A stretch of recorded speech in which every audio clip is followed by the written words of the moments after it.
না স্যার, থানার ওসি আমার সঙ্গে কথাও বলেননি, দেখাও করেননি। অথচ বারবার আমি বলে দিলাম ওনাকে যে আপনার সঙ্গে দেখা করে জেনে নিতে যে কবে রিলিজ করবে। কেন বলুন তো? ওই যে বললাম, উনি জানতে চাইছিলেন সীতা মিত্রকে কবে রিলিজ করা হবে। রিলিজ? না না, এখন তো কোনো প্রশ্নই ওঠে না, কারণ অ্যাক্সিডেন্টলি উনি নিজের মুখটা দেখে ফেলেছেন, এবং হয়েছে কি দেখার পর থেকে একটা কমপ্লেক্সিটি গ্রো করেছে। ভাবছেন যে আমার এই ভয়ঙ্কর মুখ দেখে সবাই আমাকে ঘৃণা করবে, ভয় পাবে, এইসব আর কি। এটা তো বড় মুশকিলের। হ্যাঁ, আমি কিন্তু অ্যাফেকশনেটলি পুরো ব্যাপারটা বোঝানোর চেষ্টা করেছি। ডক্টর রায়, আমার একটা কথা মনে হচ্ছে যে যদি এমন কাউকে পাওয়া যেত ওর সঙ্গে সারাক্ষণ থাকবে, তাহলে হতো কি ওই মেন্টাল কোম্পানিতে এই প্রবলেমগুলো কিন্তু ধীরে ধীরে চলে যেত। দেখুন, সেরকম কেউ মানে তো নার্স, সেরকম নার্স আমাদের এখানে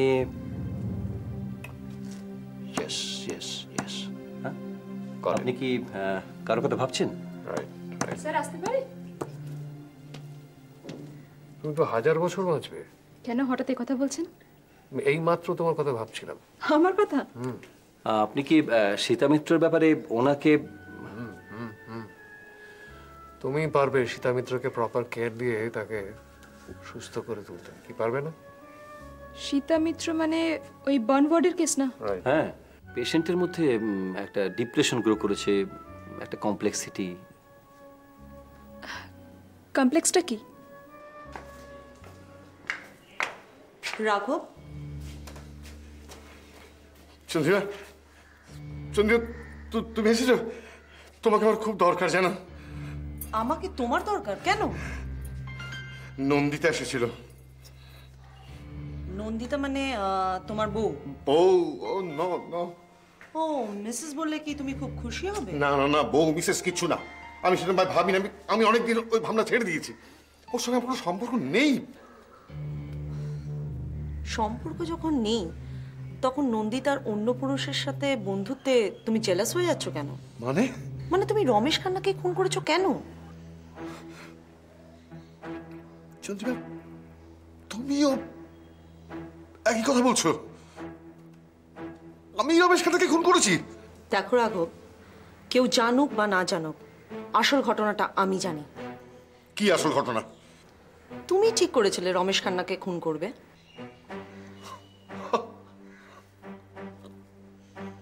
আমি ঠিক করেছিলাম? কাম অন রাঘব, নন্দিতার সাথে মিস্টার রমেশ খান্নার একটা ইলিগাল রিলেশনশিপ গ্রো করেছিল, যেটা নাকি তুমি স্ট্যান্ড করতে পারছিলে না। তাই তুমি ঠিক করেছিলে রমেশ খান্নাকে এই পৃথিবী থেকে সরিয়ে দেবে। কেন তুমি এই কথা আমাকে বলনি? চন্দ্রিমা, কি বলছো তুমি? আমি কিছুই বলছি না। তুমি যা যা আমাকে কথাগুলো বলেছিলে সেগুলো আমি শুধু রিপিট করছি। আর এই বিষয়ে আমি তোমাকে কিছু সাজেশন দিতে এসেছি। সাজেশনটা কি? তুমি তোমার অপরাধ স্বীকার করে নাও রাখো। ওয়াইফের ইলিগাল রিলেশনশিপ তুমি অ্যাকসেপ্ট করতে পারোনি, তাই তুমি রমেশ খান্নাকে। Stop it! Stop it Chandrima! আমি বেশ বুঝতে পারছি আমার বিরুদ্ধে যে চক্রান্ত চলছে, তুমিও তাতে যোগ দিয়েছ। চক্রান্ত? তাতে আমি আছি? ডোন্ট বি ক্রেজি রাখো। সত্য কোনোদিনও চাপা থাকে না রাখো। তুমি তোমার অপরাধ স্বীকার করে নাও। আমি জানি তোমার গার্লফ্রেন্ড হিসাবে আমাকে কোর্টে যেতেই হবে, আর তুমি যা যা বলেছো তা আমাকে প্রকাশ্যে কাঠগড়ে দাঁড়িয়ে বলতেই হবে। But I feel for you রাঘব।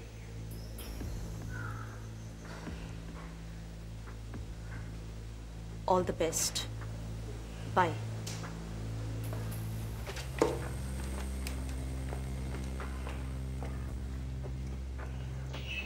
চন্দ্রিমা, নন্দিতা,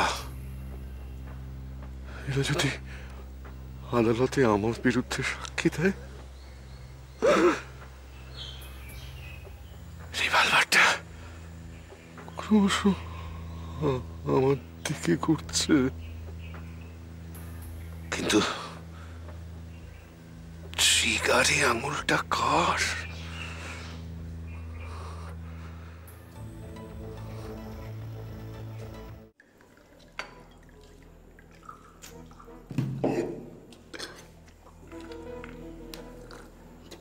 খানা খানা এবারকে গুরু, আমাদের এই ব্যাপারটা কত দূর এগোলো? যদ্দূর এগোবার তদ্দূর এগোলো না। এই জন্য দায়ী কে? গুরু, আমাদের ভালো মানুষ গুরু, একটা থিওরি কি জানো? কি? একটা থিওরি। থিওরি? থিওরি ওই হলো, শোনো, যদি না দেয় আপনি না। মানে গুরু, আমি ভালো হতে চাই না, কিন্তু চাকরিটা আমি ফেরত চাই। মানে একটা কথা বলো ভাই, এই আঙ্গুল দেখো, সোজা আঙ্গুলে ঘি না উঠলে আঙ্গুলটা কি করতে জানো তো? বেঁকিয়ে দিতে। তোমাকে দেখ, আমাদের সুপার সাহেব, সুভাষ সাহেব, তার বেশি যদি আমরা বেগরবাই করি না, পুরো হাতটা তোর বেঁকে দেবে। মানে গুরু, তুই এটা সত্যি কথা বলতো, চুরি কে না করছে? কে না চুরি করছে? ঠিক। সব সারা চোর, সব। ওর পকেটে টাকা আছে, কি করে তো তাড়াতাড়ি আমার পকেটে টাকাটা চলে আসে, এই ভাবনা কিন্তু সারাক্ষণ প্রত্যেকের মাথায় করছে, এবং নানা রকম তোর ছলচাতুরি করে সে টাকাটা কাপ করছে। সালা সবাই সালা দেখ বুক ফুলিয়ে ঘুরে বেড়াচ্ছে, সব ওই করে ওই করে ঘুরে বেড়াচ্ছে। আমারও চুনোবুটি, আমরা কি করে দেখ, মানুষকে তো কোনো ক্ষতি করিনি, তার থেকে ভালো কাজ করে দু একটা পয়সা তার দিয়ে নিয়েছি, সেটা কি চুরি বলে বল? সেই জন্য সালা জেল খাটতে হবে, বল জেল খাটতে হবে। আর সত্যি কথা বলবো, বল। হ্যাঁ, সবসময় প্রেস্টিজ পাঁচশো করে কথা বলে ভাই আমাদের। ঠিক আছে, ঠিক আছে, দুঃখ হয় না বলো গুরু?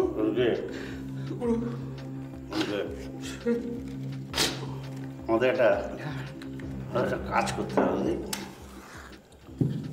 কাজ? আমাদের একটা প্ল্যান এসছে। কি কাজ? দেখ, আমাদের স্যার মানে নক্ষত্র রায়, হ্যাঁ নমস্কার মানুষ, দেখ তার বুকের এই ভেতরের মাপটা না অনেক বড়। বলো। আমরা যদি তাকে গিয়ে ধরি, তুমি বললো ধরি, সুপার সাহেবকে যদি আমাদের কথা উনি একটু বলেন, তাহলে কিন্তু সুপার সাহেব পড়ে যাবে। গুরু, এটা লাখ কথা, এক কথা। গুরু, আমাদের স্যার, স্যার নক্ষত্র রায়, এক জায়গায় 100। গুরু, উনি যখন মুখ থেকে বেরোয় না, হ্যাঁ, সব খড়গুড়ের মতো উড়ে যায়, গুরু উড়ে যায়, বিশ্বাস করো। আমাদের ওকে ধরতে হবে, ধরবো? আমাকে ধরতে হবে। সব সালা ফালতু, সব সালা ফালতু। নক্ষত্র রায় জিন্দাবাদ, জিন্দাবাদ, জিন্দাবাদ। মানে এক্সট্রা রিপোর্ট না দেখে তো কিছু বলতে পারছি না। ওটা আগে দেখতে হবে। ওকে স্যার, আসতে পারি? হ্যাঁ, এসো, বলো। আপনার সঙ্গে একটু জরুরি কথা ছিল স্যার। হ্যাঁ, কি কথা? মদন ঘোষ সিস্টারদের কাছে আপনার এগেনস্টে নানান রকম কথা বলছে, কিন্তু ইস্যুটা কি? ওই করবীর অ্যারেস্ট হওয়া নিয়ে। মদন ঘোষের বক্তব্য অনুযায়ী করবী দোষী নয়। করবী দোষী কি নির্দোষ সে তো আইন বিচার করবে। মদন ঘোষকে 5টা। আমি একটু বেরোবো, বুঝলেন? কিন্তু স্যার, আজ ওই সিস্টারদের এই ইস্যুটা নিয়ে আর কি। ঠিক আছে, ওরা কিছু করুক তো আগে, তারপর দেখা যাবে। বেরোচ্ছি, জরুরি কাজ আছে।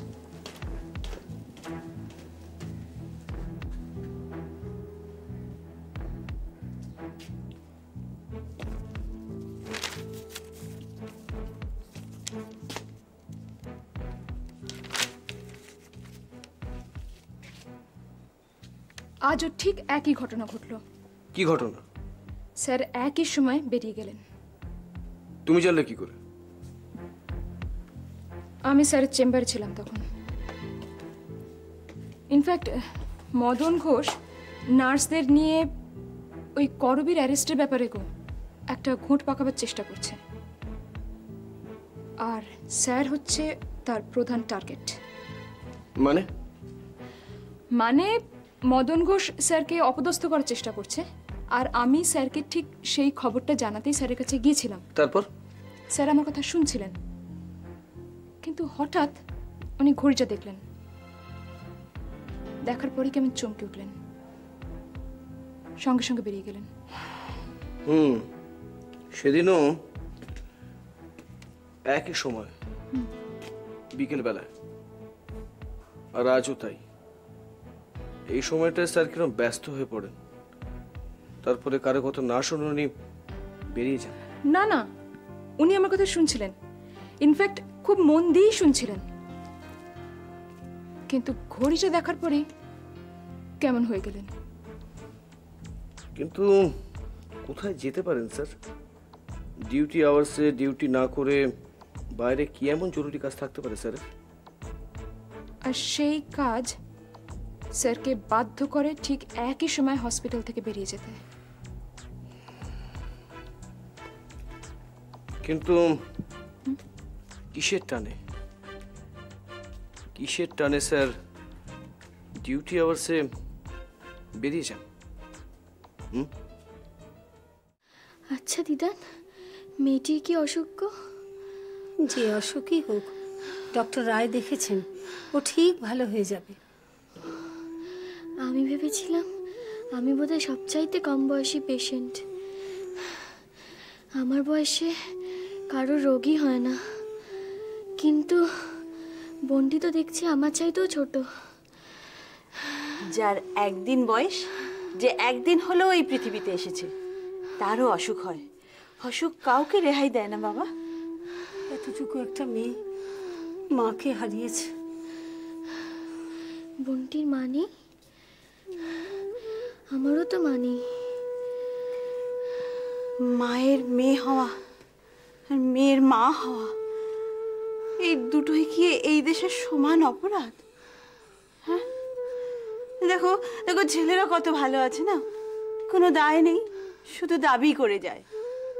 এই যে আমার পরপর মেয়ে হলো, সবাই আমাকে দোষ দিল, কিন্তু কিন্তু এতে এতে তো পুরুষদেরও ভূমিকা থাকে। বলো মাসি, আমার কি একার দোষ? সন্দীপা, ছেলের বউয়ের যখন মেয়ে হয় তখন কোনো শাশুড়ি সেটা পছন্দ করে না। সে একবারের জন্য মনে করে না যে সে নিজেও একজন মেয়ে। তার জন্মের সময়ও কেউ না কেউ বিরক্ত হয়েছিল। আমি আর এসব কথায় কান দিই না জানো, বিশেষ করে শিউলি যখন এই পৃথিবী ছেড়ে চলে গেল, তারপর থেকে না আমি আর কারোর কথা শুনি না, কারোর কথা শুনি না। এই ধরো, শিউলি তো মানুষের অত্যাচারেই চলে গেল। হ্যাঁ, আর এটা যখনই ভাবি না, আমার মাথায় না কিরকম আগুনটা দপ করে চলে ওঠে। আমার মাথায় কিরকম দপ করে আগুন চলে ওঠে। অমানুষদের কথা ভেবে নিজে মাথা গরম করে নিজের শরীরটা খারাপ করিস না। শোন আমার কথা, শোন। মানুষ কথার প্রথম অক্ষর হচ্ছে মা। সেই মাকে যে শ্রদ্ধা করতে পারে না, সে তো মানুষই নয়। আমার মাথায় ভীষণ কষ্ট হয়, আমার রাগ হয়ে যায়, আমার ভীষণ রাগ হয়ে যায়।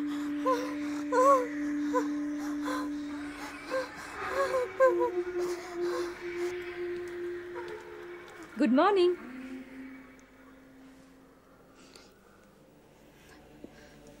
আপনি আমার ঘরে এসেছেন কেন? আপনাদের কাউকে তো আমি চাই না। কিন্তু আমি যে চাই। কি চান? বিষ ওষুধ খাওয়াতে আর ভুল ইঞ্জেকশন দিতে? আমি চাই আপনার সঙ্গে বন্ধুত্ব করতে। সীতার বন্ধু শিউলি। আপনার নাম শিউলি?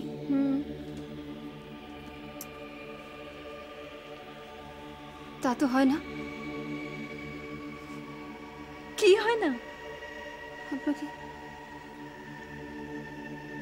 আপনাকে দেখতে তো খুব খুব সুন্দর। খুব না, চলনসই। না, আপনাকে দেখতে খুব সুন্দর। আপনার চোখ, নাক, মুখ সব সব খুব সুন্দর। আমার মতো একটা কুৎসিত মেয়ের সঙ্গে আপনার বন্ধুত্ব হতে পারে না।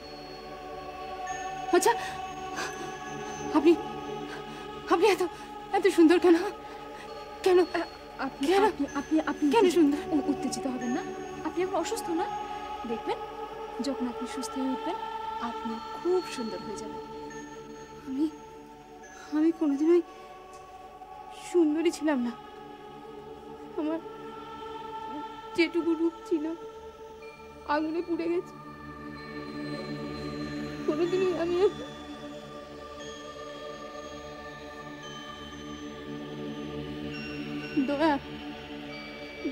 দয়া না, নিজে সুন্দরী বলে আমাকে দয়া দেখাচ্ছেন। ছি ছি, এ কি বলছেন আপনি? আমি নার্স, আমি কখনো দয়া দেখাতে পারি?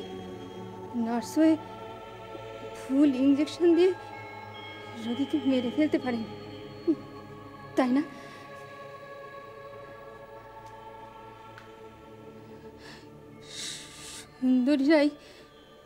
সুন্দরীরাই ডাইনি হয়, আর ওটাই ওদের ছদ্মবেশ।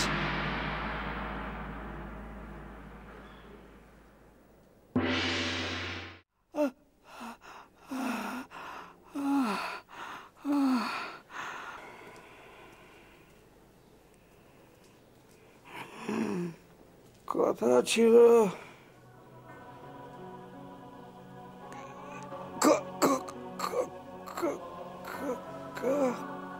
কথাটা বলা হলো না। আমার শেষ ইচ্ছে। আপনি কি কিছু বলছেন বলরাম বাবু? কথা ছিল নক্ষত্র রায়, ডাক্তার নক্ষত্র রায়। কি বলতে চাইছেন? কি কষ্ট হচ্ছে বলুন। ডাক্তার নক্ষত্র রায়। হ্যাঁ, ওনাকে ফোন করা হয়েছে, উনি এক্ষুনি এসে পড়বেন।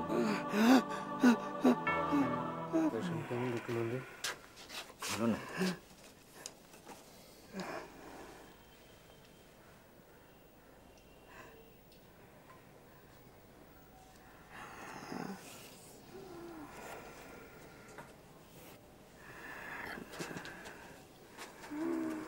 বলরাম বাবু এসে গেছে।